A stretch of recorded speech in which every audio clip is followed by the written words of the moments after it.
All right, what is going on? It is Jordan Sherwood, Wood on 1063 on Twitter, FatJackSports.com. If you want to take a look at our MMA picks for tomorrow night, UFC Vegas 26, UFC on ESPN 26 from Vegas. They change the titles all the time, but it's the 26th time in Vegas on ESPN, headlined by a couple of women, Michelle Waterson and Marina Rodriguez, who are moving up in weight collectively for this, seemingly short notice fight, this main event fight that was literally announced this week. It was in the works. It was rumored to be happening, but it's going to be happening now. So they move up to the flyweight division. Typically, they are strawweights. The karate hottie, Michelle Waterson, very well rounded, got some good submissions under her game as well. But really, at the end of the day, she's a point fighter, very athletic, and has been at the top of the flyweight division the strawweight division for quite some time. And she takes on, in my mind, is someone that's a little bit under the radar. Definitely, had the spotlight shine on her last time out. She was on the undercard of the McGregor Dustin Poirier fight, and that's Marina Rodriguez, who is an outstanding striker, excellent Muay Thai practitioner. The issue that she has had in previous contests and over the years has been taking on grapplers.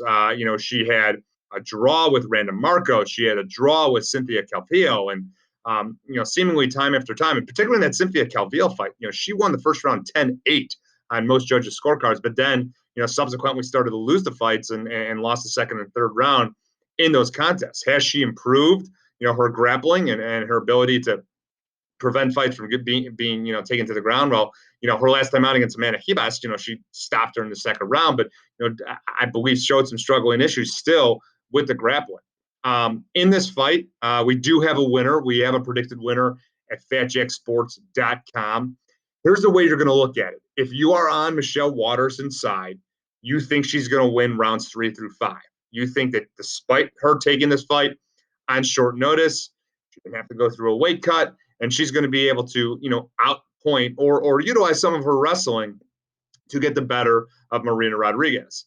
If you're on Rodriguez's side, you think that it's going to be over in round 1 or round 2, maybe round 3. You think that there's likely going to be a stoppage, and the odds makers don't believe that. The odds makers think that this is going 5. 4.5 is still at plus 170 when I looked at it this morning. I think there could be a stoppage, and maybe that you kind of get where I'm leaning as far as a selection.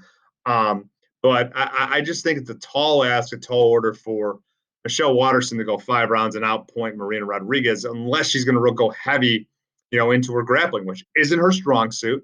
And got to believe that Marina Rodriguez has worked on it. So we have a selection for that fight. We also have a selection in the co-main event. Donald Cowboy Cerrone gets a fight. It was supposed to be Diego Nightmare Sanchez. That is a complete story for another day, and it's unfortunate because what's happened to Diego. I mean, he's my favorite fighter of all time, and it's sad to see what's become of his release of the UFC and his behavior and Joshua Fabian and that whole controversy. But Donald Cowboy Cerrone needs to get up to schneid. He's lost 4 fights in a row. Hasn't looked. I mean, he looked okay against Nico Price. His last time out. He's got a favorable matchup against Alex Morano, who's just good, well-rounded. The great white, kind of good everywhere, not great anywhere in particular. You're excited if you're backing Donald Cowboy Cerrone because Alex Morano is probably going to give the fight that Donald Cowboy wants. He wants a Muay Thai fight. He wants a kickboxing fight. He doesn't have to worry about the grappling. And you also like it because Alex Morano is not one of these killers that Donald Cowboy Cerrone has gone or had to go throughout his Hall of Fame career. So we have a selection. It's, again, FatJackSports.com. And we're 29-11, by the way, over the last 40 fights. So not too shabby of a record, but we got a selection in that fight. I'm just happy that Cowboy gets to fight. He was really anxious and anticipating this fight against Diego Sanchez. Sanchez is not medically cleared. Alex Morano steps up, and credit to him for doing that and doing it in short notice against, Donald Cowboy Cerrone, who at, again, 38 years old, Hall of Fame career. I'd love to see him one more time. Another interesting fight, Gregor Gillespie, Diego Ferreira. Ferreira had won 6 fights in a row prior to his, most recent loss, which is a split decision defeat at the hands of Beneil Dariush, who's on a meteoric rise, and he's probably one fight away from fighting for the UFC lightweight championship of the world. Gregor Gillespie, we have not seen him since November of 2019. My good friend Josh Cohen from Josh Cohen and the home team saw him live in New York get head kick obliterated by Kevin Lee in November of 2019. This fight was supposed to take place 3 weeks ago.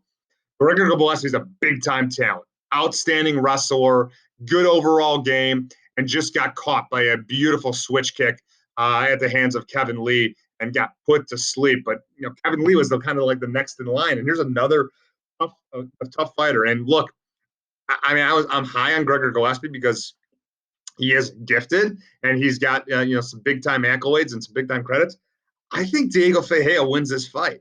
I think Diego Ferreira is just good everywhere. He's going to be able to handle the wrestling. He's done it before against good wrestlers. Got a good submission game, and like that fight against Beneil Dariush could have went either way. It was back and forth, and we know how good Beneil Dariush is, and Diego Ferreira could have won that fight. So it's not a pick on FatJackSports.com, but it is an opinion. So take it for what it's worth. We like Diego Ferreira at plus money, right now. Other fights on the card, Maurice Green and Marcos Rogerio de Lima. We have a selection in that fight. It's on the total. So take a look for that. And then we've got a couple of other plays on some of the undercards as well. But underrated, and everybody's because PFL's was this week, Bellator's tonight, UFC tomorrow. The UFC has a better card than Bellator. If Yoel Romero was fighting Anthony Johnson, maybe I say Bellator does. But looking at this, and I didn't even start to talk about Jeff Neal and Neil Magny. That fight's silly. I love Neil Magny. I'm a big fan of Neil Magny, and I lost badly on his last fight against Michael Chiesa. But Jeff Neal needs a win. Lost to Stephen Thompson his last time out. Neil Magny needs a win. Is he a gatekeeper or is he for real? So sick fight. Again, co-main event, main event, and then I didn't even talk about Amanda Ribas and Angela Hill. Another great fight. That one in the women's strawweight division. So, and Big Ben Rothwell's on the card. How is this fight card not better than Bellator? What is wrong with you people? Anyway, 5 selections in total, FatCheckSports.com. Gave you the opinion, Diego Ferreira over Gregor Gillespie. We also have another opinion tonight, Anthony Johnson, under 1.5, $1.50. Lay it down. We think that's happening as well. Rumble returns to form. FatCheckSports.com, Wood on 1063. And as always, enjoy the